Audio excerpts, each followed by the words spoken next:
Welcome to The Explainer. Usually when we think about international partnerships, our minds immediately go to trade agreements or, massive political alliances. But today, we're exploring something entirely different. We're looking at a deeply human connection between Canada and Korea that stretches back over a century. It's this incredible story of seeds planted long ago, tragic historical wounds, and a really poetic, full-circle healing process. Okay, let's dive into this. What happens when a mission field actually becomes the missionary? It's a pretty compelling hook, isn't it? For decades, we've kind of assumed the flow of cultural and spiritual exchange always moved from the West to the East. But history has a beautiful way of creating reciprocity. So today, we're going to explore exactly what it looks like when a group that was once on the receiving end totally turns around and brings hope back to the descendants of the very people who originally helped them out. So, here is our roadmap for The Explainer today. We'll start with the seeds planted in Joseon, then look at the arrival of the Korean diaspora. After that, we'll cover Canada's tragic Indigenous history, move into restoring a broken gospel, and finally wrap up with this full-circle partnership. We're going to be jumping across quite a few centuries and geographies here, but it all connects, I promise. Starting off with Section 1, seeds planted in Joseon and that late 19th century Canadian dedication.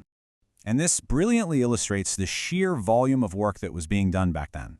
Let's set the scene. It's the late 1800s, long before modern diplomacy was a thing, and Canadian missionaries are dedicating their entire lives to the people of Korea. A perfect example of this is James Garth Gale. He arrives in Korea in 1888 and ends up staying for roughly 40 years.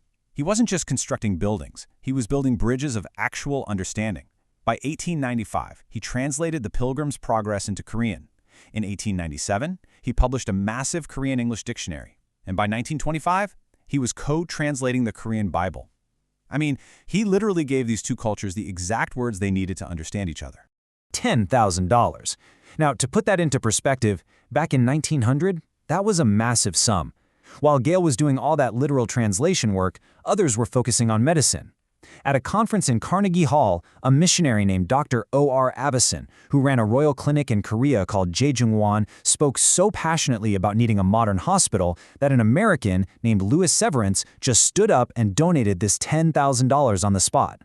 That specific donation led to the establishment of Severance Hospital in 1904. And get this, today it's one of the top medical centers in all of Korea. North Americans were really laying down some profound, lasting foundations. All right, moving on to Section 2, the Korean diaspora arrives. Migration, faith, and new beginnings. Let's fast forward a bit to the modern era. The seeds planted in Korea grew, the nation developed at a staggering pace, and eventually, we see a significant movement of Koreans migrating across the globe, including back to Canada. This kind of immigrant experience is what we call a diaspora. Now, according to a 2014 study by scholar Jung Samyeol, the diaspora experience often forces people to live as wanderers or strangers. They're scattered, often questioning their identity in this completely new land. But the amazing thing is, out of all that struggle, they don't just blend in and disappear. They actually function as a highly creative, resilient new group. We see this resilience popping up directly in the faith landscape. Wycliffe Canada, who actually has a dedicated Korean diaspora team led by Lee Gyo-jun and Daniel Yoon, notes that diaspora churches bring a totally unique perspective. By gathering and worshiping in their native language, they aren't isolating themselves at all. They are actually diversifying and broadening the entire landscape of faith in Canada. It brings this incredible richness and a completely different cultural lens to the Canadian mosaic. Which brings us to Section 3, Canada's tragic Indigenous history, understanding the wounds of the past.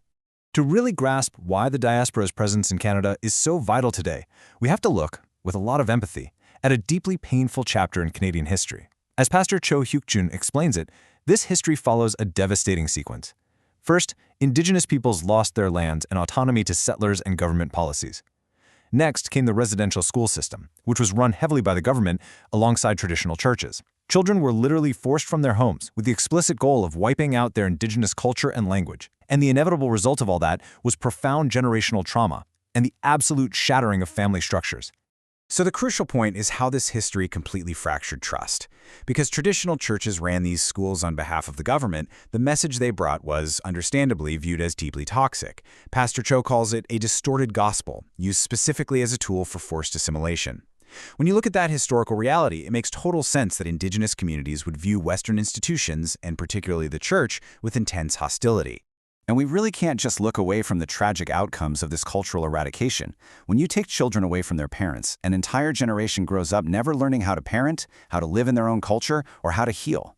That trauma just cascaded through the decades. Today, it's resulted in severe modern crises within these communities, including just devastatingly high rates of addiction and suicide. It is a deep, agonizing historical wound, and addressing it requires an immense amount of patient care. This leads us right into Section 4, Restoring a Broken Gospel, and how the Korean diaspora steps in.